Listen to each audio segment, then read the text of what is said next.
Well, I've been letting you know as the show's been going on that we're going to be talking about Creative One and the chap who is behind that. So let's find out some more about him. Paul Dennis, welcome to No Filter. Hello, Alan. Now, I know you, but maybe the person listening doesn't. So give us a little bit of background on yourself and what you do. Okay, Alan. Well, I'm just a lad from Hull who managed to get into an art college at a very young age and became a designer because I could draw, basically.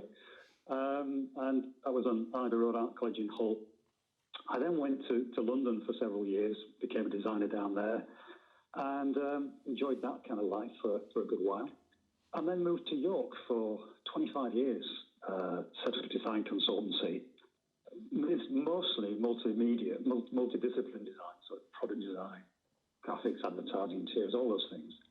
And then following on from that, I became an independent designer. So I loved working with clients directly, but really like that one-on-one relationship rather than working in a big company. So for the past decade or so, 20 years actually, I've been an independent designer and now a creative producer. When I moved back to Hull from York in 2007, and it flooded, and set up an art gallery in Humber Keys, which is a fantastic building in Hull, because I wanted to work directly with artists and see what it was like to help them to promote their brand, their art. And so I produced an art gallery and an event space. And that gave me the idea to really establish something a little bit more of a meetup called Creative One in 2013 and 16, which ran for 3 years. Just before the 2017 City of Culture came, I stopped it because I was running out of steam myself, but also it was a fantastic event for people to come along and get more information about how to perhaps use technology and how to use branding and how to promote themselves and just to meet people. And you know what it's like. You've just got to get out there and press the flesh sometimes and look in people's eyes to see whether you trust them or not. And then from that, a lot of people collaborated and went on to other things. But then we got 2017, so that went on the back burner, but it's coming back. Well, that's great news that it's coming back, because I used to enjoy Creative One. I used to go along to it myself, obviously being in the creative industries, and it was a very useful thing. For me, I used to enjoy listening to the speakers who you'd have on, because I suppose you booked them, but basically you'd give opportunity to them to come and talk about what it is they do, because it's good for them as well, because they're networking as well and they're meeting new people. And that's good for everybody at all levels of business. But I used to really enjoy the speakers, and the buffets weren't bad neither, and it was a good do. So is it going to be the same? Sponsored by the Wycombe Group, they threw out some regular monthly income for us, so we were able to supply sandwich and wine, which is always a good bet for creative people to get them to come along. But yeah, you're quite right. The speakers themselves always gave of themselves, and we're just wanting to have a voice, to tell people. Because a lot of people I know work independently, working from home, and work with clients directly, but they lack that kind of opportunity to have a voice and to actually take on board questions from people directly, which is the great fun that I love, because I got to learn a lot about what creative people were thinking about in all different spheres, from writers to playwrights to film directors to illustrators, and all those people who are around, in and around, and creating the creative industries.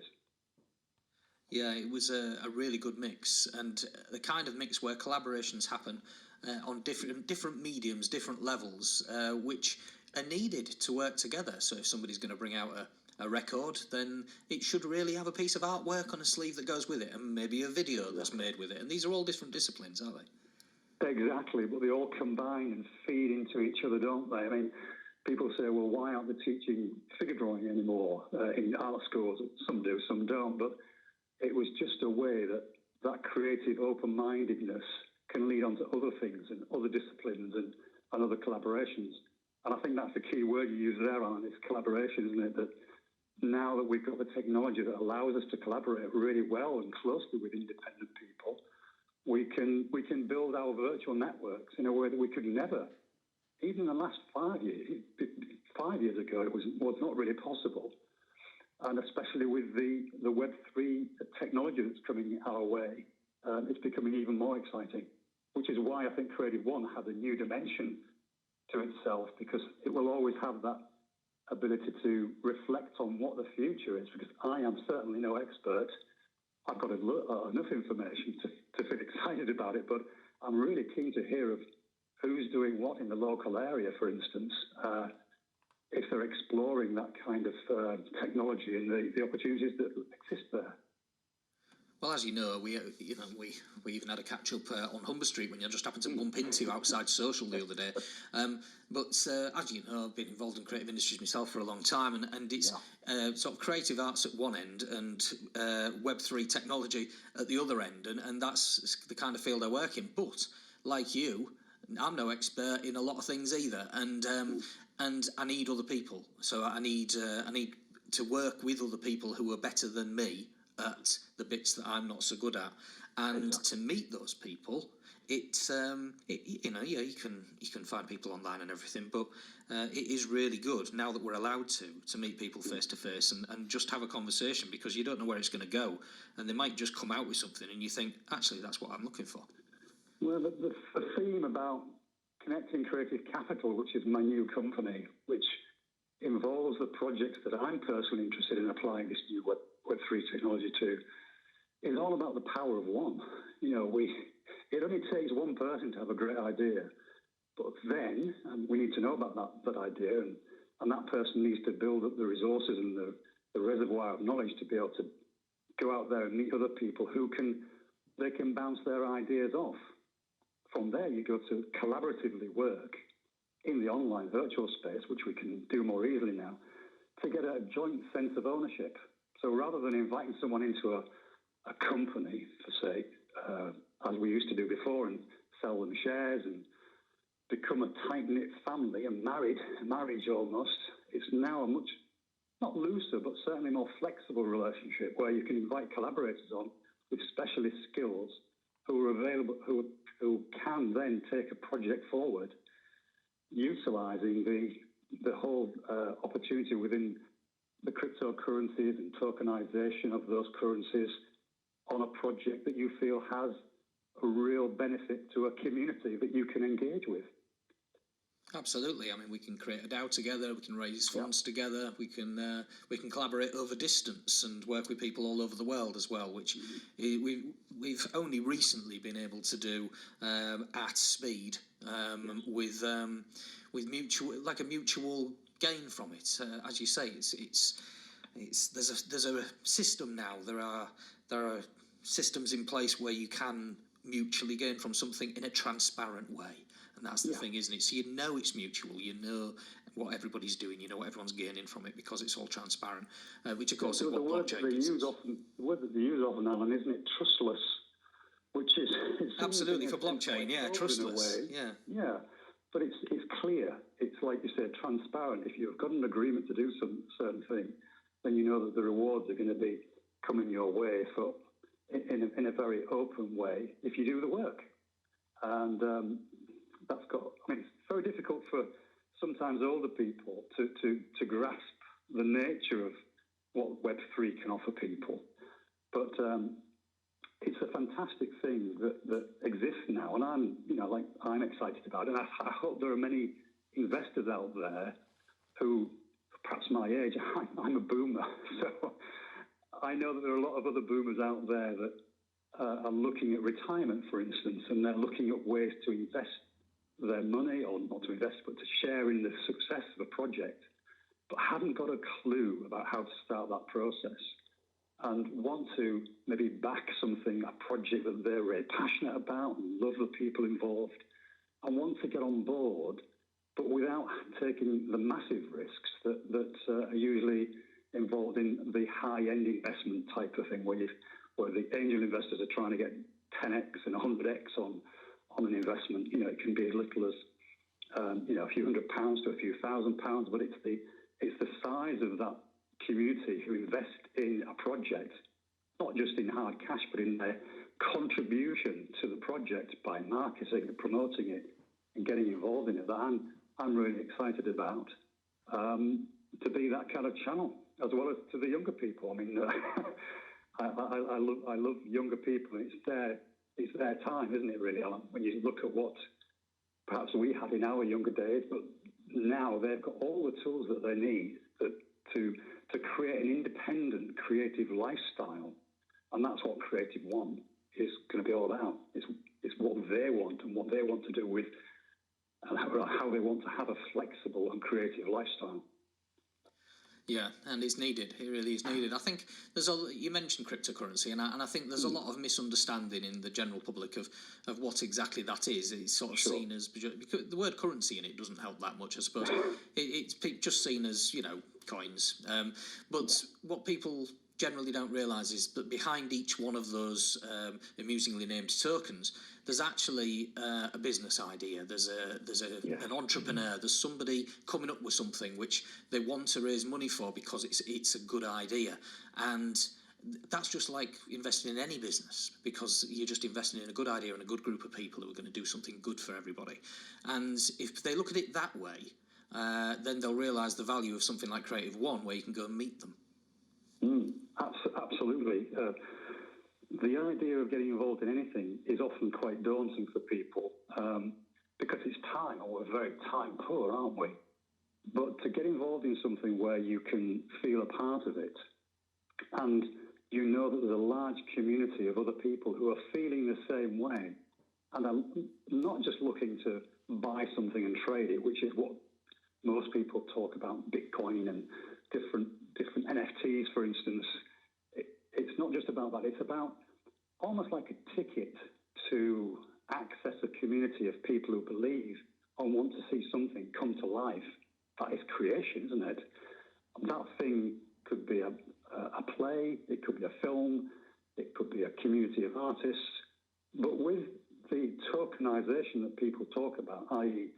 you buy into an NFT, for instance, and with that NFT comes some utility, i.e. the access to a group of people on a Discord channel, or access to future events, or access to the people who are involved in the project, which also hopefully increases in value over time. And that's really never happened for us creators. We created something digitally. We've never had an opportunity to own something in a contractual way through the smart technology, smart contract technology that goes along with the purchase of an NFT. It can seem complicated, but it's actually very simple, because it's people coming together to realise a dream that they have, or a vision for something that should appear, and getting as many people who want to come along with that ride as possible to come along with you in a very trustless and secure way. There is still risk, like everything is a risk, but there's considerable upside for the artists and creators, and also hopefully upside for the long term in the people that stick around to see whatever success levels people set themselves to achieve in their ambition. So what are you planning for the first Creative One? Well, it's going to be a bit of an introduction, just to get people together, because after the last 2 years, obviously I think people are ready, and it's time we should get together again. So in the evening, it's a general mingling initially, and then we give an opportunity for people to stand up and just introduce themselves. For maybe 10 people who are there, and might just stand up for a couple of minutes and tell the rest of the people who they are. And then we have a couple of speakers that will be talking. Hopefully, we haven't confirmed it yet, but we've got someone lined up to talk about their Bitcoin ambitions and the use of the blockchain technology. And then someone else who is actually running a small business. And it's not just about cryptocurrency. It's more to do with how do you, as an individual creator, use the tools that you have available to create the lifestyle you want. So, the topics that we'll be covering will be ordinary finance as well. How do you get a seed investment fund, for instance, from the government? How do you go to your mum and dad and ask them for the right amount of money and bootstrap your project? So we'll be covering all types of things. But then after those speakers and questions and answers, there'll just be a chance to mingle. And I think that's the one thing a lot of people really do value, because people don't get very good at asking questions, do they? I mean, you are, Alan, the perfect. You ask great questions and you hopefully get good answers.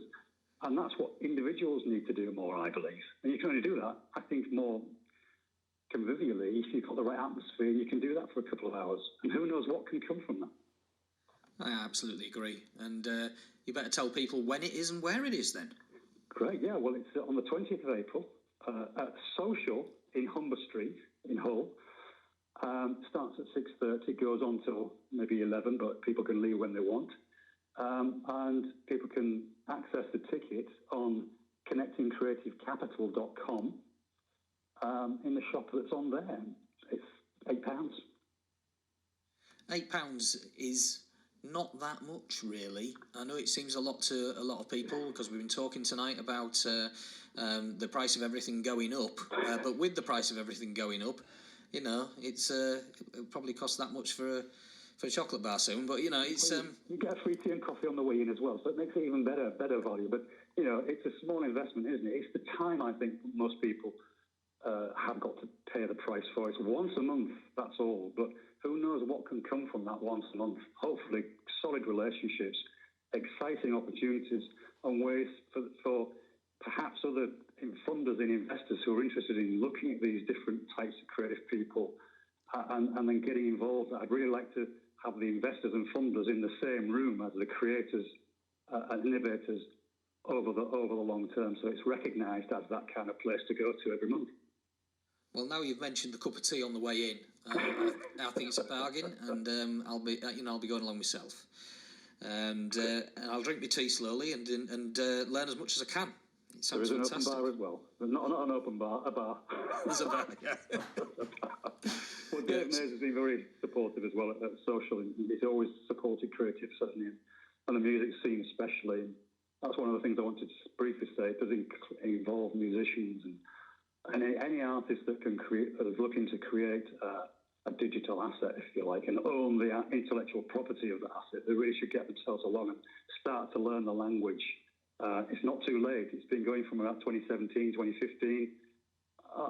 I've really only learned about this in the last year, and really ready to deep dive now in a lot more ways. Well, I think it's amazing. I think it's great that it's coming back. I always enjoyed Creative One, and I'm going to try and enjoy it again. I can't wait to see who you got speaking, but most of all, I look forward to meeting everybody and just seeing what people are up to, because it's exciting. It's our community, isn't it? It's what's going on around us, and we want to be part of it. Brilliant. Paul Dennis, thank you. Thank you for getting involved in our community again and bringing us all back together. You're a good man, and I will ask everybody to see you on the 20th of April. Brilliant. Thank you very much, John. Cheers.